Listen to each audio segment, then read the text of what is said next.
Nkosi Yesu ndiyambulisa utata ndiyababulisa utata bonke ibandla lonke lika Kristu ndiyalibulisa egameni lenkosi Yesu amen. Ndingusiyanda ke wakwaNkithi njengoba bekutshiwo ndisindisiwe uYesu wayinceda impilo yami ngenye imini amen. Ndixolelwe ke izono amen. Ndingumfana ke okhonza uThixo ebuncinane bakhe ndacholwa ke ndizawuthi gqaba nguThixo ngomnye unyaka ndithwasa ndandiligqirha amen. Intsimbi ndandiseti nazo ndandizinxibile amen.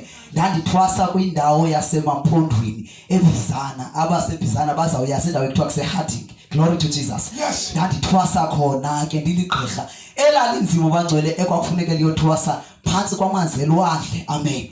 Apho kwakuthethwa khona even ezinye izilwimi okuzifumana ukuziqonda kwamba zikhona neza phantsi kwamanzi amen. Pha elwandle ezingezizo ezikaThixo. Glory to Jesus. Ezivela kubantu baphansi kolwandle amen. Kulapho ndibone khona ke bangcwele ukuthi yonke into iyouth lithwasa kangaka amen. Nixolele umuntu othwasa kwaba nixolele kodwa iyouth le ithwasa kangaka idesignwe phansi kwamanzi. Glory to Jesus. Emkhathini amen. Kwizinto ezibizwa kukhona idimoni elikhulu lento ekuthiwa xa ibizwa kuthiwa lithongo elibomvu wathetha ngezonto enza ibeka nje kuthiwa ngamandawa xa ibizwa izinto zobuphakathi zaphansi kwamanzi. Zinto ke eziligqibileyo ilizwe ngokomsebenzi okanye ngokweplan ke yapha phansi kwamanzi. Ezi zinto zifuna ukuthimba the generation le esiphila kuyo yama 2000 zifuna ukuyithimba yonke ukuze kungabikho umuntu osindiswayo amen. Kodwa uYesu wayenzela icebo impilo yami ngenye imini amen. Ndafika uYesu ndathi nento ekuthiwa ngamakhosi xa ibizwa yamandawo ayehlala pha kumesiswini ngaloo mini. Glory to Jesus.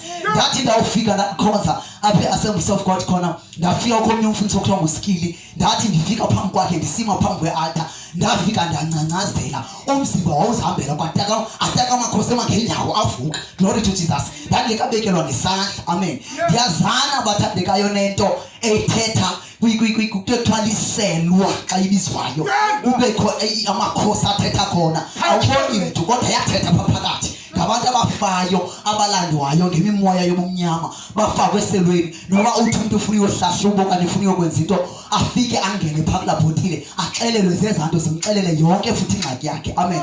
Kodwa isiphelo saloo nto kukufa ngesihoko. Glory to Jesus. Siso sonke isiphelo sabo ndathi ndingekasindiswa phambi kokubuya esendibizele entsingisweni ndisekhona ndisekula department ndabona embonweni ngathi uYesu uyabuya nje bebuya nje abantu abaninzi ababengamagqirha baqhawula intsimbi baqhawula intambo zabo yonke loo nto leyo kwenzeka loo nto leyo ndabizwa inkosi uYesu yandibizela khona apha. Glory to Jesus. Ndahlangulwa ke kuloo altar ndandisendiphambana amen. Ingqondweni le yam ndangakwazi ndandifika esikolweni ndibe ngumuntu owayo obhungayo obhuqa ngamadolo uthetha amakhubalo phakathi esiswini kodwa mina ndancedwa nguYesu amen. Ndizomemezela nje ukuthi ayikho inkosi efana noYesu amen. Zingabi ngathi zinamandla kodwa efana noYesu ayikho.